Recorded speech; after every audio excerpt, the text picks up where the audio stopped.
not talking the move to amend guy because he's obviously committed to this issue. But the other lawyer lady that I know, I mean, they are part of the whole trickle down. That the 1% does have some trickle down. That trickles down to those who make, several, maybe 500,000 a year or so. Well, the 500,000, 500. If they make 500,000 a year, they're part of the 1%. That's what I mean. Well, they're not. 1% is way up there. There's a no, actually, it's down not. layer. It's $300,000. $300,000 is 1%. I don't know that for sure. That sounds a little mind blowing to me, but that many. But there is this trickle down effect that it does trickle to a little bit down there, and those guys' best interest is served by preserving the status quo. Okay. So they could care less about our concerns way down here where there's no trickle. And those couple lawyers we've encountered are perfect examples of that. Yeah.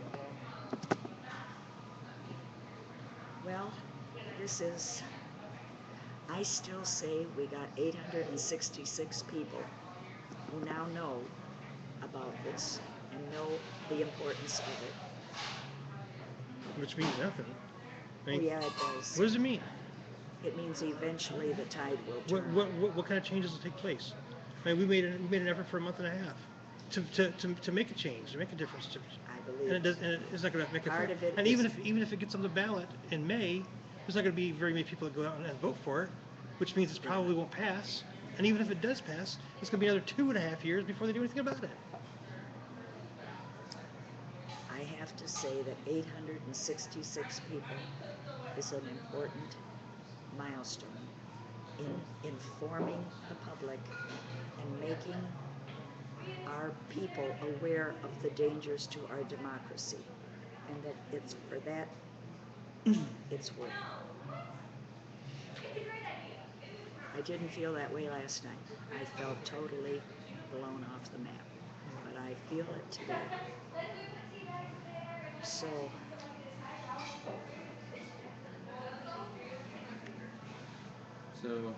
they would have to.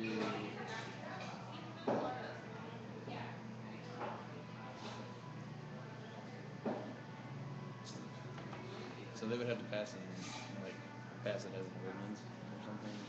How would that? What's the process that you're saying it's going to take? Well, the Board of Elections first has to decide if we have any standing, if the city can take action on a national issue. Okay. To see if it's a valid petition. Then they're gonna go over the signatures, make sure that all the signatures are valid. And then if it is, then it can be put on the May ballot in 2013. Okay. So. And then if it passes in 2013, then because of what the petition says about follow-up of national elections, then they won't have the city council, mayor's office won't have to take any action until like February of 2015, even if it passes. Gotcha. If you could go to the Move to Amend site and look on there, I think that there is another route that you can take through the city council that does not involve the public voting and putting something up for election by the public. Well, and what is that route? I'd like to know what that route is. That route's also too late because the ballot is set for November. No, but it would not involve a ballot at all. It would just be city council. The city council could approve that. But like we said when we talked to Joey Resty the first time, that because of the makeup of the city council, it won't. 4 Republicans and 2 Democrats basically, because Tim Hunter only votes if there's a tie. Dave Plant won't vote on it unless everybody else does. In fact, I got an email from Dave Plant saying this is a bad idea. You guys probably shouldn't be doing this. Who is that? Dave Plant, one of our city council members. Said that we shouldn't be going on. Yeah, he thought this is really a bad idea. But I mean, if corporations aren't people, how can we sue them if they do something wrong? See the individual members of the corporation. they can write statutes and all kinds of things locally and state statutes on corporations. You don't have to be people to be sued. Corporation's a piece of paper, nothing else. Essentially. Okay, so There was something,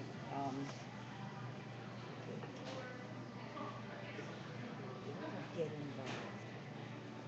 Sign, endorse, okay, what are different? Okay. Just sit there. Host a house party, action campaigns, Jones Community, sign television, okay, action campaign, action, click on action.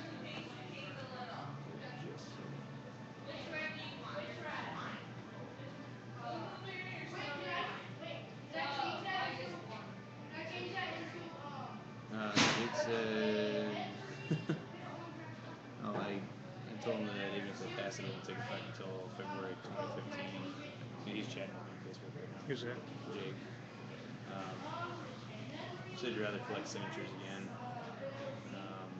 Said to share the email for plant group online. Yeah. And also share Joe O'Neill's email too.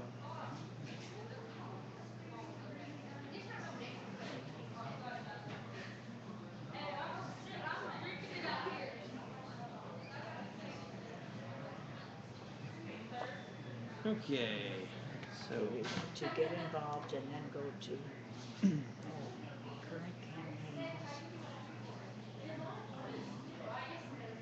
Action, wait a minute. We're under donate. Wait, go to get involved and then go to action. Click on that second deal. Jake's listening. yeah, he's listening. Jake, will you be able to talk to Joe Uresti's before the next meeting or earlier?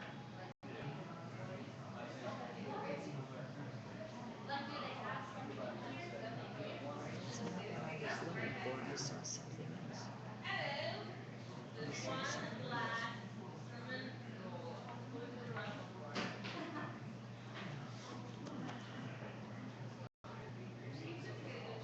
He's typing.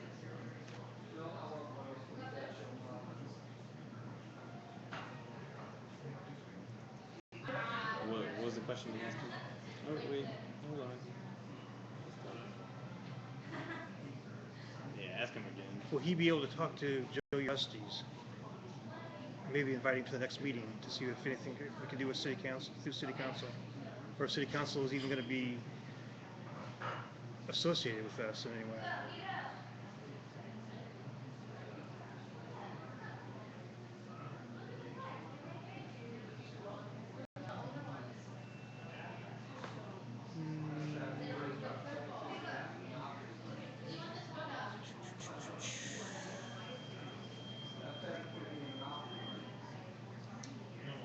Oh, we got 3 people watching.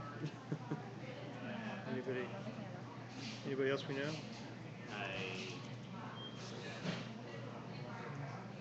Amanda, is she? No, she's on. She said she was going to show up.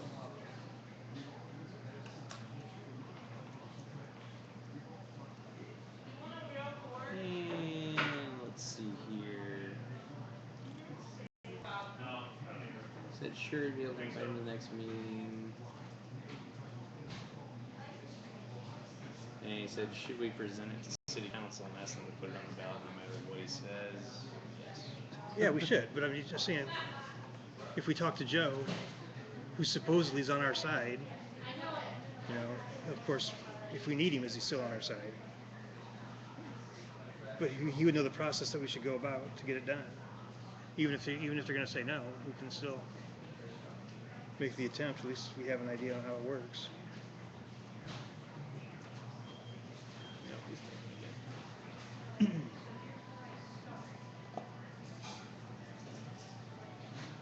it.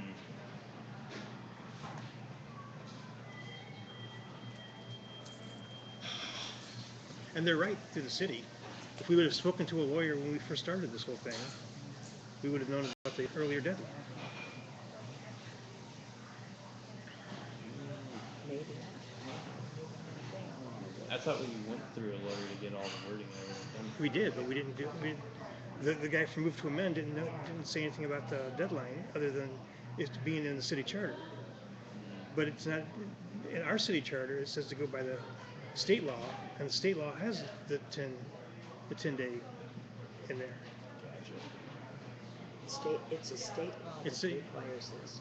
Yeah, And for this a lawyer local thing. This lawyer who was doing the wording was from Ohio. From Columbus. But nobody that we spoke to had any idea about this 10-day thing. And if the guy from Move to Amend knew, he didn't tell us. Yeah, this is very unclear. Very unclear. But I think they're mistaken that they had to have the signatures for 10 days. They had to have the petition for 10 days, which they did. Yes. But But see, nowhere does it say that. See, we should get the wording of the state law. well, that's what I'm saying. When I talked to the person at the board at the Secretary of State, I talked to the person at the Secretary of State. They read me the statute, and it said in there that they had to have access to the petition for 10 days. It did not It didn't say say access to the signature. It said after access. signed. No, it didn't say that. This just makes no sense. Just Why are they? because they don't know.